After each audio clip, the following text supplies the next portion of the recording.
Hey, check it out. The TOEFL test is changing in a pretty big way. This is Michael from TOEFLresources.com, and in today's video, a few words about some major changes to the TOEFL test that were just announced by ETS.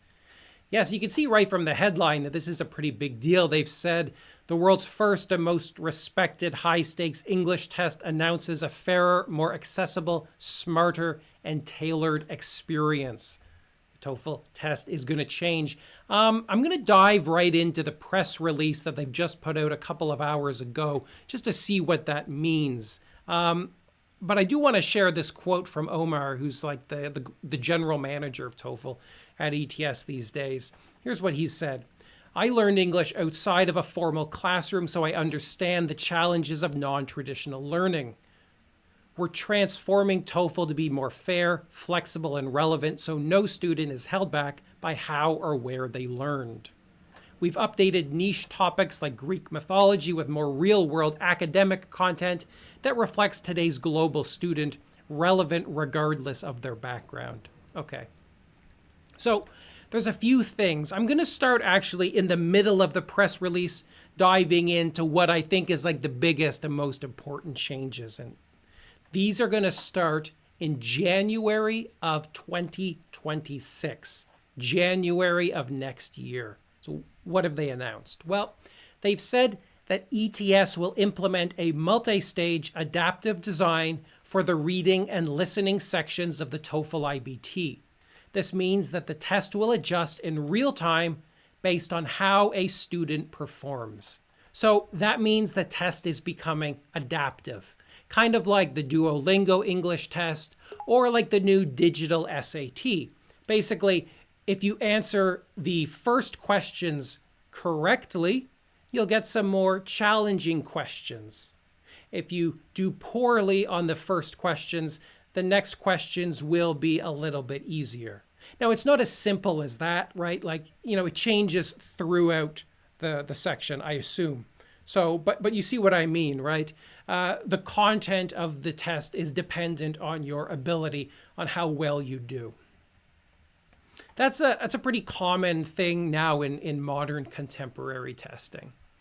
Next up, it says, additionally, traditional content will be supplemented with modern equitable topics. The tailored test will better reflect how students use English in real academic settings like group discussions and project work, and use content that is relevant, accessible, and carefully reviewed to reduce cultural bias.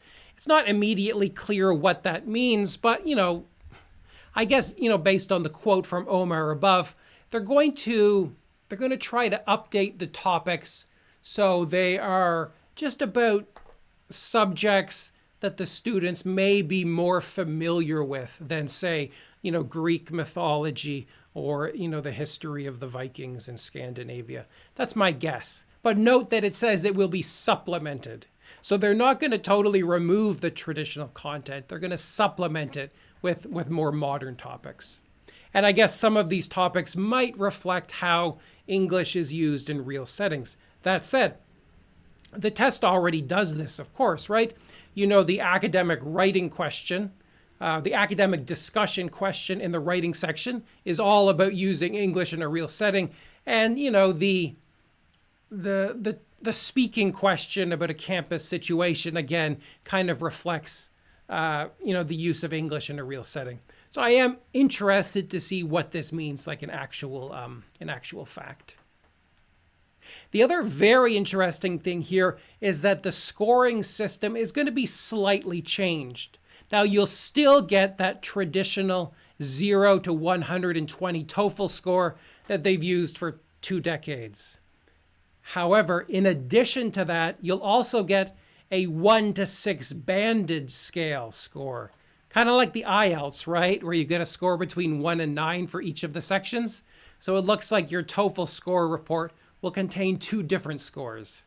They'll be equated and convertible between the two, but it's going to be the same score will be represented in 2 different ways, which is kind of neat. And that 1 to 6 score will be linked to the CEFR, if you know what that means. And I think that'll make the test more attractive to schools in in Europe and Australia. But wait, there's more. I really like this next part. It says that all test center headphones worldwide will be replaced with state-of-the-art custom stereophones that were developed with some brand called COS that I've never heard of. That's really cool because, you know, there are a lot of complaints about noisy test centers, and it's entirely possible that new headphones could address this issue and make the test center version of the TOEFL more attractive. Of course, there's going to be new prep resources. No kidding, because there's going to be new questions. Also, students will receive scores within 72 hours or less. That's really cool because, you know, these days students like to get their scores as fast as humanly possible. I'm always getting emails from students saying, hey, when do you think my scores will come? Do you think they'll come faster than they said? I really need them right away. So this will be very popular. It also indicates that the registration process will be simplified, which is nice. It already has been greatly simplified over the past 12 months. So I'm looking forward to more of that. Okay, now I'll get right back to the top of the press release with a few things that are supposed to start May 30th, which is like 2 days from now. And these things have already actually been implemented, but I'll mention them here. It says that ETS-trained in-house proctors will be used throughout the testing session. They've already been doing this for a few months. Over the past couple of months, they've phased out all of the ProctorU proctors, and they've replaced them with ETS employees through a firm called Weebox, which ETS purchased about 1.5 years ago. They're all based in India. Next, it says there's going to be AI-assisted identity verification to confirm the test taker identity before the test. Again, this is something that's been sort of rolled out over the last couple of weeks. Basically, you may have noticed if you registered for the test, you got an email from ETS containing a QR code, which you scan, and then you verify your passport using an app on your phone. This is actually really nice because it makes the check-in process on test day faster and smoother, and it helps prevent like any possible hiccups during that process. So I'd like that. Many people have already done it, and I guess everyone will start doing it May 30th. Also mentions that there will be a simplified registration and test day workflow. Again, the registration process has been getting slimmer and slimmer over the past year. So again, this has already happened.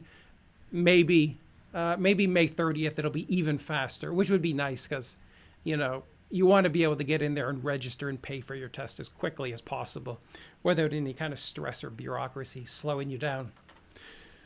All right, that's about it. I'm going to leave it at that. But if I find out anything else, I'll try to put up a new video, or you can check out my blog at TOEFLresources.com/blog. I'll post all the updates as soon as they happen.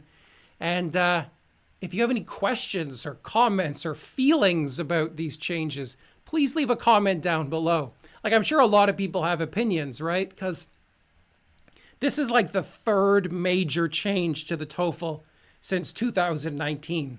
They keep tweaking it, hoping to achieve a sort of perfection. I don't know if perfection is possible, but that seems to be what ETS wants to do. I'm really optimistic that maybe these changes will be the ones that stick around, at least until I stop teaching the TOEFL, because you know it's a lot of work to adjust to changes like this. But that said, I'm really excited about these changes.